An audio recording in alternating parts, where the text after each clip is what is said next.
Now time for the 7 things you'll be talking about today. Number 7. Listen to me and listen to me good. I cannot speak this plainly enough. Even without the real ID, you may fly on a plane. I know. It sounds outrageous and people seem very confused by this. But all this talk about, I have to get my real ID today. Oh my God, I gotta do it. You don't have to go do that. Chill out. From the TSA's website. In the event you arrive at an airport without acceptable identification, whether lost, stolen, or otherwise, you may still be allowed to fly by providing additional information. TSA has other ways to confirm your identity so you can reach your flight. If your identity cannot be verified, you will not be allowed to enter the screening checkpoint. So, even without a real ID, even with no ID, you may get on a plane. Chill out.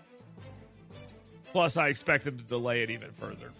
And today's the day. I still expect some government bureaucrat to come out and say, never mind. We'll go back. We'll wait another year. Number 6.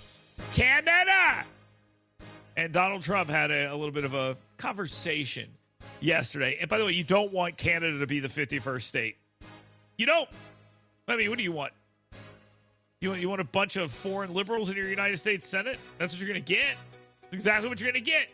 You're going to give Canada to United States senators? You know they're going to send like a moose and a bucket of maple syrup. That's what they're going to send. That's good as United States senators. Is that what you want? No. You know how you know Canada's a worthless country? Listen to Donald Trump talk about it. Donald Trump's like just thinking about it. He's like, well, what Canadians do I know? Wayne Gretzky? He just continuously says the word name Wayne Gretzky over and over and over again because there's not another damn thing worth of anything that has come out of Canada. What was I saying? Who wants Canada to be a 51st state? Nobody. They can be a territory, okay? We'll protect you. We do it already, but you cannot be a state. Trump still wants it, though. Number 5. Can we give Yasmin Crockett's district back, like Mexico or something? Can we do that? Maybe send her to Canada? Do you remember that story out of Montgomery from not too long ago where some guy picked up a chair and started swinging it around because people were fighting on the Riverwalk? You remember that? When everyone was being trashed? Everyone was being trashed in that situation. They were fighting with the guy, and yes, the white idiots started this, and now all of a sudden it became this very impressive thing because there was a fight. There's all sorts of love in this. Anyway, Yasmin Crockett, advocating for violence yet again, said that if she cannot sit at the table, then you should use a chair. And she's referencing the white folding chair from that Montgomery riverfront brawl. Trash. Can we talk about what trash she is? And everyone applauding this, you're trash too. This is just trash behavior by a trash person. Number 4. The Alabama legislature's bill to take over the inept and corrupt Birmingham Water Board is apparently a act of racism. Yep, it is an act of racism, and you need to know that. That, according to a lawsuit filed by Mayor Randall Woodfin. Because what else is he going to say, right? This entity has existed and has been corrupt and a mess for a very long time. But the Birmingham Waterworks Board says we should maintain our own control. No, but once again, you had your opportunity to be big boys and exist on your own, and you've blown it. The Alabama legislature says, fine, we'll just go ahead and we'll take this thing over, and we'll deal with it. And the governor, they want her to sign. They don't want her to sign the bill. They're suing in Birmingham. They want to continue to control it. Why? Because it's corrupt. Number 3. Esquire magazine won a Pulitzer Prize. It was announced yesterday. Why? Well, do you remember the Hunter Biden laptop story? Bear with me here for a second. If you remember the Hunter Biden laptop story, you may remember that the whole argument there from the media was that nobody should cover this story. It doesn't need to be covered. Covering it's bad. We shouldn't cover it, right? That was sort of it. And they rewarded themselves for that. Same thing with Joe Biden's mental acuity. Well, in this case, Bubba Copeland was the mayor of South Station, Alabama. He was also a transgender weirdo online. And when 1819 News started covering that story, he ate a bullet. It's unfortunate that he did that, but that's what he did. Why? Because he didn't want to be exposed. So media outlets all over the state then went after 1819 News and our good friend Jeff Poor for covering the story. A story that they absolutely would have covered if we found out Tommy Tuberville was in drag. They'd be all over that. Number 2. Overtime tax exemption failed in the Alabama legislature. It has died a slow and painful death. This bill was supported by Donald Trump, Tommy Tuberville, Anthony Daniels, the Democrat who sponsored it, and they still could not get it across the finish line. And Tuberville is correct.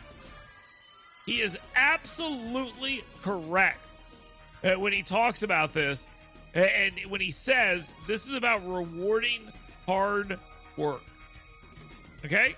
The extension of the overtime tax cut in Alabama has failed despite having the support, like I said, of Donald Trump and Tommy Tuberville. It is really, really unfortunate that they chose not to do this. It was a real missed opportunity here. Could have saved people a lot of money. Now, time for the number one thing you'll be talking about today. China! You guys know about China, right? Anyway, they're apparently getting ready to have some sort of a conversation with China. And when they have that conversation with China, the conversation is going to be about trade. Well, we are now starting to see the first boats hit American shores with tariffed items on them, thus making those items, that cheap Chinese garbage, more expensive. And we all buy it. I'm not suggesting I'm above it. Don't think that's what I'm saying. But there were $417 million in new tariffs on one shipping container boat that went into the port of Long Beach. There were $564 million in items, and on that boat, $417 million in tariffs. So that money will go from the consumer to the company to the federal government. Now you may be saying to yourself, well, the consumers ultimately pay for this. Yes, that's how things work. That's exactly how things work. And some of it will be eaten by the company, and some of it will not. And the point of this is the pain. The pain is the point.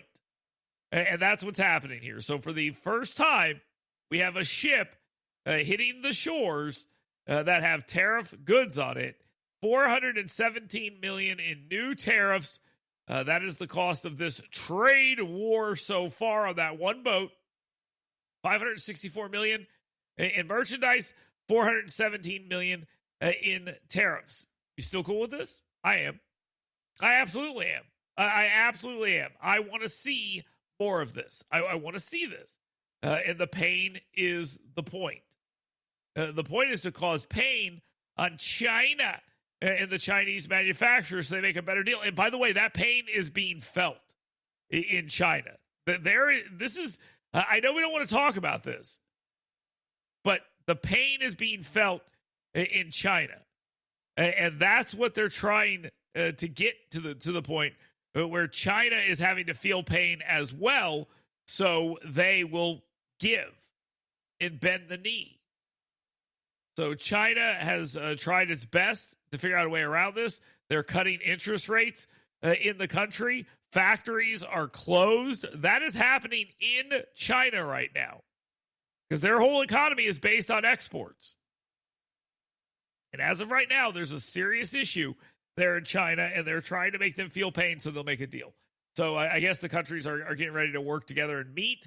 I would not be surprised, by the way, if Donald Trump's team meets, I think it's today, with the Red Chinese and then decides, okay, we're going to pause these tariffs while we try to work a deal. I wouldn't be surprised if that happens, but that'll happen here later today. Let's take a quick timeout.